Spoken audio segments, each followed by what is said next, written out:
Assalamu alaikum. This is Babar Ali and you are watching Mental Physics. Now we will solve problem number 7 of chapter number 20. In a parallel RC circuit, the resistance R is 60 ohm and the capacitance C is 30 microfarad. Calculate total current flowing through the circuit at a frequency of 120 Hz.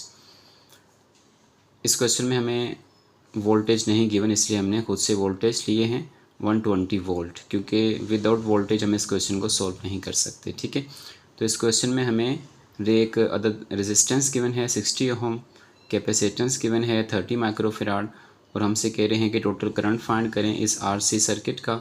ठीक है, जिसमें कि जो frequency है वो 120 hertz है, तो हमने खुद से इसमें जो वोल्टेज है वो हमने 120 वोल्ट कंसीडर किए हैं। ठीक है, तो आइए हम इसका डेटा बनाते हैं। डेटा में हमें सबसे पहले क्या चीज़ गिवन है, हमें यहाँ पे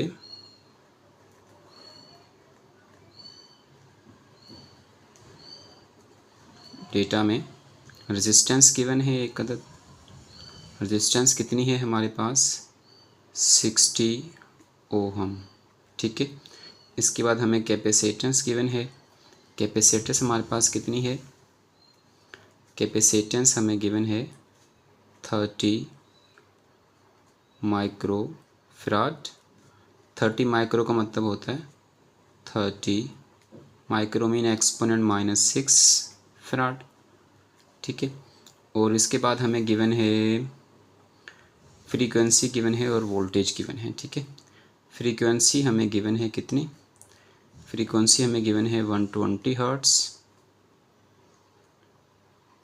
और हमें वोल्टेज गिवन है, वोल्टेज हमारे पास हमने लिए हैं खुद से, भी हमने 120 वोल्ट ले लिए हैं। ठीक है, तो इसमें हमने टोटल करंट फाइंड करना है। इस क्वेश्चन में हमने टोटल करंट फाइंड करना है। ठीक है, तो टोटल करंट हमारे पास, इसे हम आई टी ले लेते हैं। I T is equal to question mark. ठीक है, तो इसके लिए हम जो फॉर्मूला यूज़ करेंगे, फॉर्मूला हमारे पास है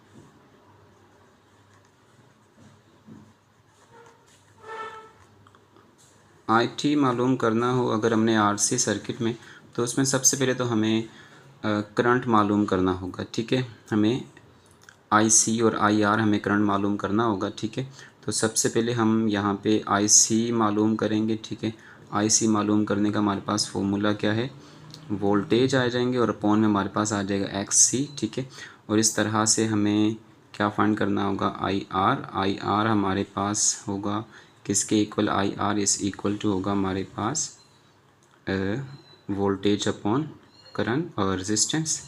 ठीक है, और इसके साथ हम जो आई सी है और जो एक्स सी है, हम एक्स सी कैसे फाइंड करेंगे।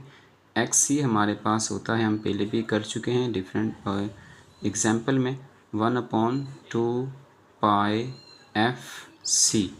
ठीक है, ये हमारे पास एक्स सी, यहाँ से हम एक्स सी फाइंड करेंगे, यहाँ से एक्स सी फाइंड करेंगे और यहाँ एक्स सी पुट करके यहाँ से आई सी और आई आर के लिए तो वोल्टेज और रेजिस्टेंस चाहिए, ये हमारे पास मौजूद है, तो यहाँ से आई आर आ जाएगा। ठीक है, इसके बाद हमें आई टी बेसिकली फाइंड करना है, तो आई टी हम फाइंड करेंगे इस फॉर्मूले से। I T is equal to, I T किसके इक्वल है हमारे पास, square root of I square R plus I square सी।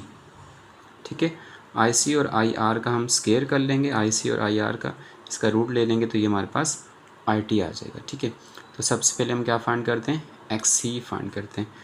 तो एक्स सी हम सबसे पहले फाइंड करते हैं, सॉल्यूशन लिखते हैं। सॉल्यूशन में हमारे पास एक्स सी जो है, X C is equal to 1/2 pi की value 3.142 multiply 1/2 pi f. F हमारे पास है 120 और सी है 30 माइक्रोफेराड। एफ आ जाएगा 120 और सी हमारे पास आ जाएगा 30 माइक्रोफेराड। इसको हम डिवाइड करेंगे तो हमारे पास एक्स सी आ जाएगा। ठीक है, तो इसको जो है हम क्या करते हैं, डिवाइड करवाते हैं। 1 डिवाइडेड बाय 2 मल्टीप्लाई 3.142 120 मल्टीप्लाई 120 फिर मल्टीप्लाई 30 एक्सपोनेंट -6 30 माइक्रोफेराड। ठीक है, तो ये हमारे पास आंसर आएगा इसका 44.2039 हमारे पास आएगा 44.20। ठीक है, ये ओहम XC आ गया। अब हमें मालूम करना है IR और IC। XC तो आ चुका है, हम डायरेक्ट पे भी IC फाइंड करते हैं। IC के लिए हमें क्या करना है, IC है V/R XC, तो V कितना है 120, V हमारे पास 120 है और XC ये रहा, ये हम 120 डिवाइडेड बाय XC कितना है हमारे पास, XC है 44.20। ठीक है, तो देखते हैं इसका आंसर क्या आता है। हम करते हैं 120 डिवाइडेड बाय 44.20, तो ये आंसर आ रहा है 2.714। यह आ जाएगा 2.71 ओहम। ठीक, ओहम नहीं एम्पेयर है, करंट है तो इसकी यूनिट होती है एम्पेयर। ठीक है, करंट की यूनिट क्या होती है, एम्पेयर। ओके, अब हम मालूम करेंगे क्या कहते हैं IR। IR क्या होगा, V/R। V हमारे पास वही 120 है, V हमारे पास 120 है और R हमारे पास 60 है। ठीक है, 120/60, 120/60 हमारे पास आ जाएगा 60। ओके, तो 60 0 से कट जाएगा, ये हमारे पास 2 आ जाएगा। ठीक है, 60 1 ज़ा 60 और 60 2 ज़ा 120, तो ये आ जाएगा 2 एम्पेयर। ठीक है, तो अब हमें क्या फाइंड करना है, हमें बेसिकली फाइंड करना है IT। हमें तो बेसिकली IT फाइंड करना है। तो IT किसके इक्वल है, हमने देखा है अभी formula, IT is equal to I² R और I²C। तो I² R मतलब 2 का स्क्वायर कर देते हैं प्लस 2 का स्क्वायर प्लस 2.71 का स्क्वायर, 2.71 का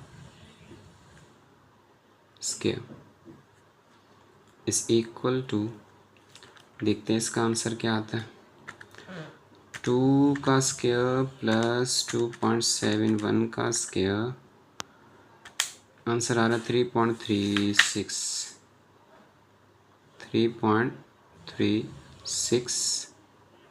एम्पेयर।